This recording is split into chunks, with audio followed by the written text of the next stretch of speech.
So,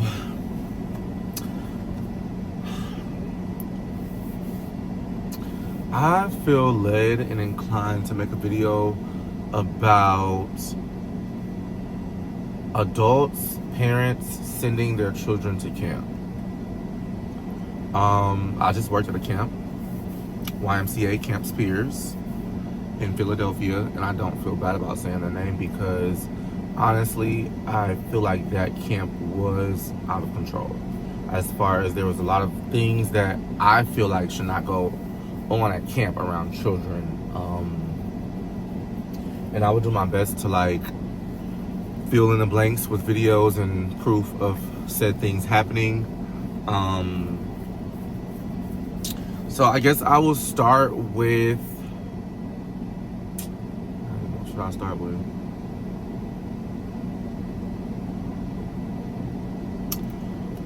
Let's start with Freak Bob.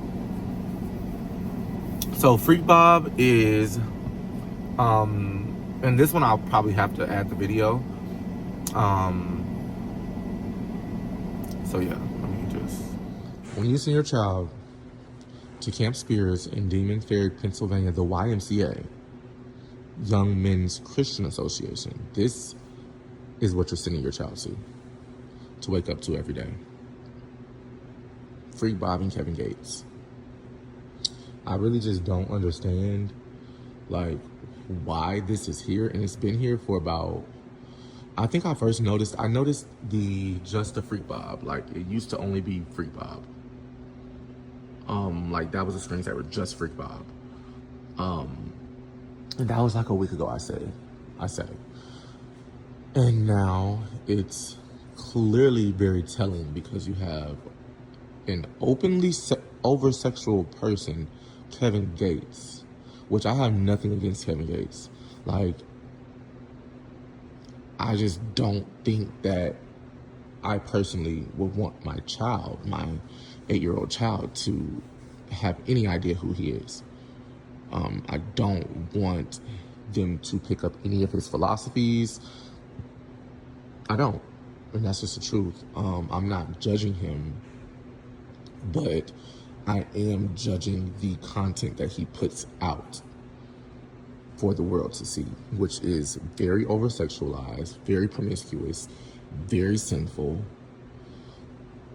And I would never allow my child to be in the atmosphere of Freak Bob and Kevin Gates, especially not this being the first thing that they see when they wake up and walk into the dining hall. Literally, I'm right in front of the dining hall. It's 6:56 a.m. So you mean to tell me no one's thought that this was inappropriate? And actually, I could have really it could have been up to interpretation, the last one, because it was only this. It literally was only like that at first. And I was like, oh, maybe I'm thinking too deep into it. No, this week, it's the whole thing. Like, you have purposely changed the screensaver on your iPad, on the Camp Spears iPad, to being promiscuous at a camp with kids that are away from their parents. Why? So as you can see, that is very inappropriate. It started off with just a picture of Freak Bob calling someone on their phone, and then it went to Freak Bob with Kevin Gates with no shirt on in the background. Mind you, these are kids that are in age from 5 to 30 that go to this camp. So it's just very inappropriate. It's very inappropriate for it to be so sexualized. It's very inappropriate as well because I feel like there's no dress code. On multiple occasions, there would be girls, and it is hot, mind you, but I still feel like there needs to be a dress code. Like, there's no reason why girls should be wearing pretty much boy shorts outside where you can see the print of their private parts.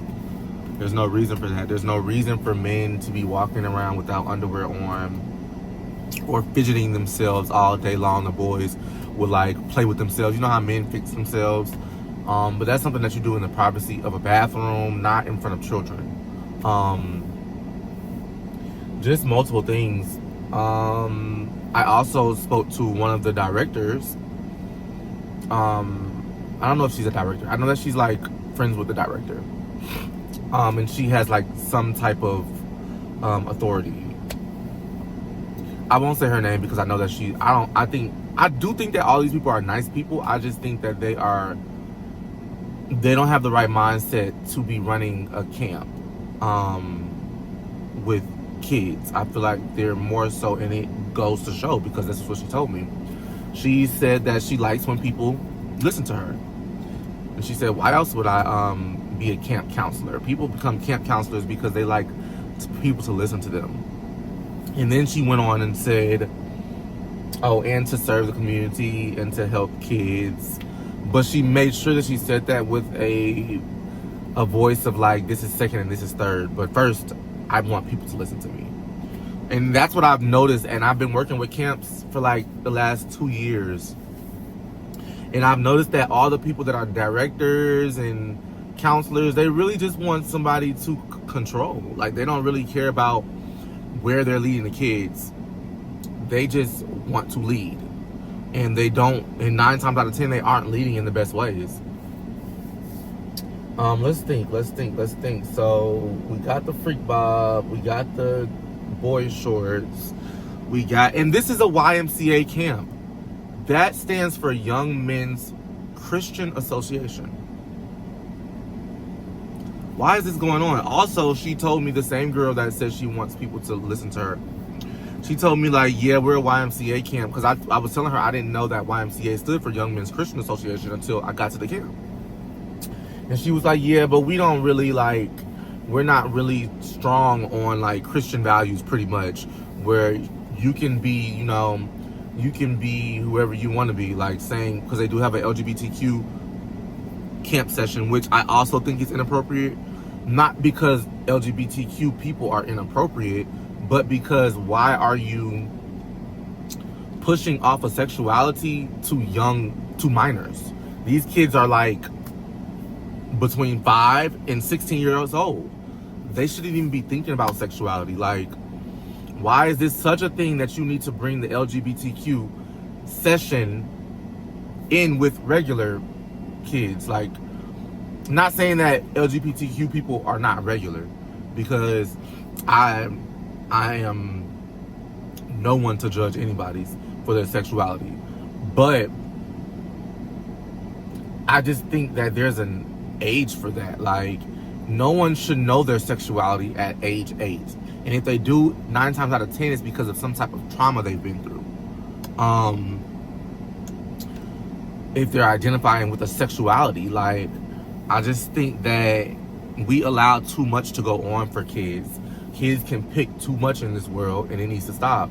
Also, what was I going to say? I just forgot about it.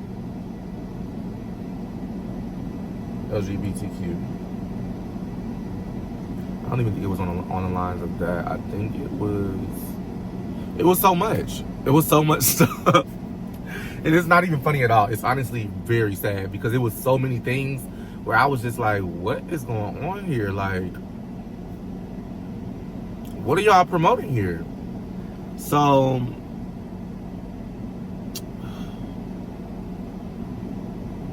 oh, of course they had a cabin named Cabin 6, which is Cabin 6, but everybody has sex in Cabin 6. Why is that a thing?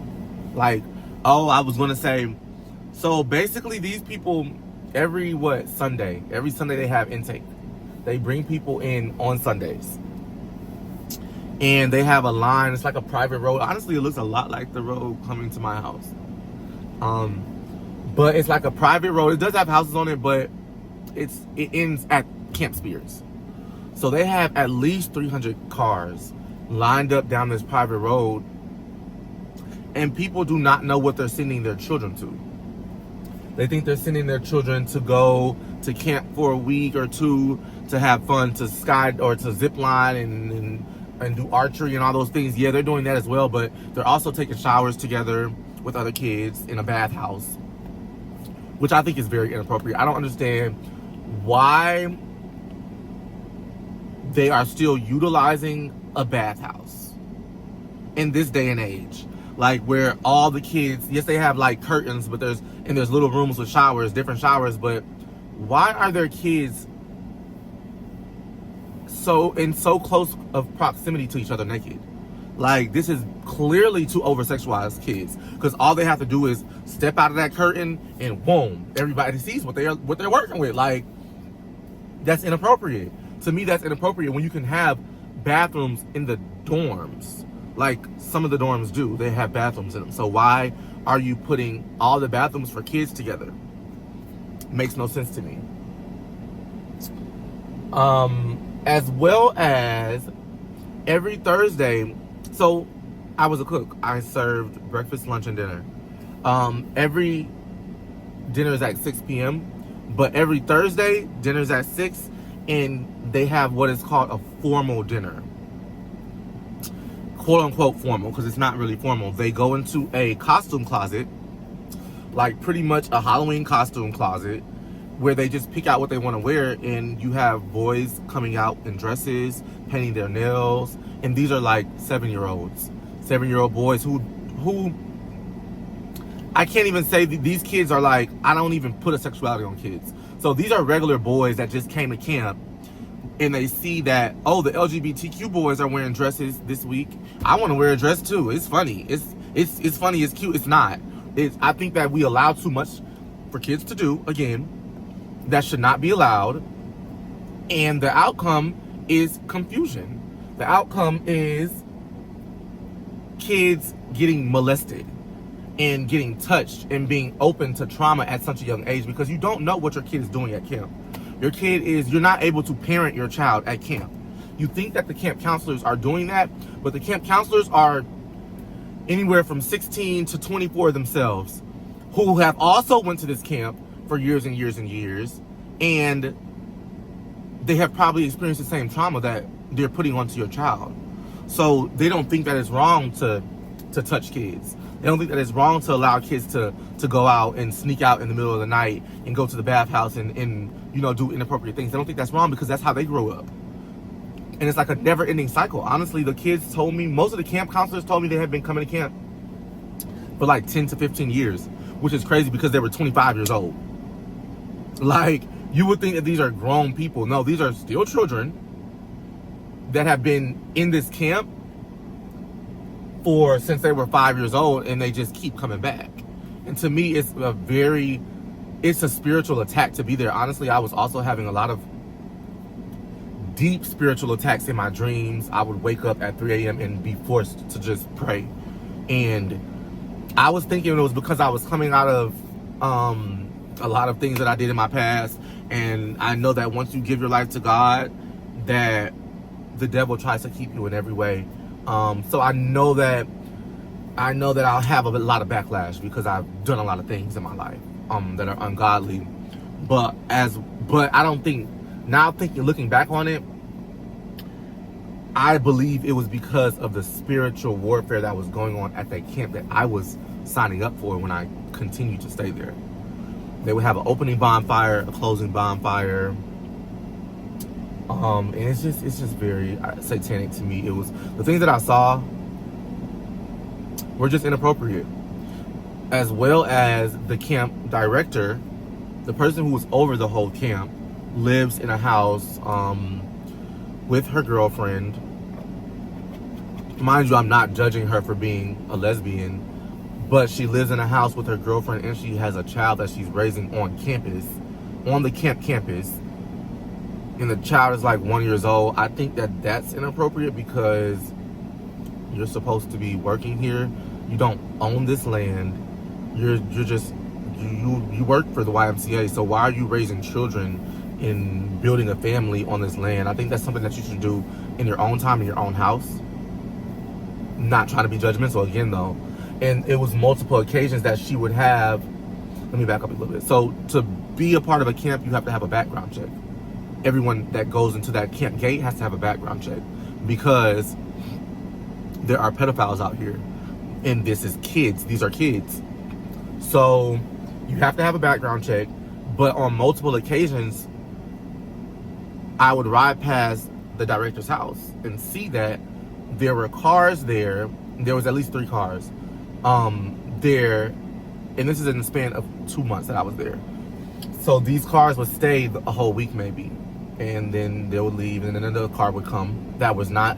It was different cars. It was a big red truck, a black Cadillac, black Cadillac, and then a burgundy like SUV that had nothing to do with the camp. I know the camp counselors' cars. Those were not their cars. So who are these people that you're allowing to stay at this house around these kids? Also, she would allow like people to come and use the lake whenever they want to come fish. And I get it, because actually I don't get it. This is not your place. This is not your house. This is a YMCA's land and a YMCA's camp. Why are you using it like it's your property? Because you want something to control. And that's what I've noticed at a lot of these camps. It's all about control. It's all about who's the boss. Like, not really about, let's lead these children to God. Honestly, they're doing the exact opposite with the things that I saw. I feel like they're leading children astray. And this is a YMCA camp, a Young Men's Christian Association. And they're using the chapel for meetings, not for Sunday gatherings, for meetings to talk about what they need to do in camp. It's not right. And people need to stop sending their kids to camp.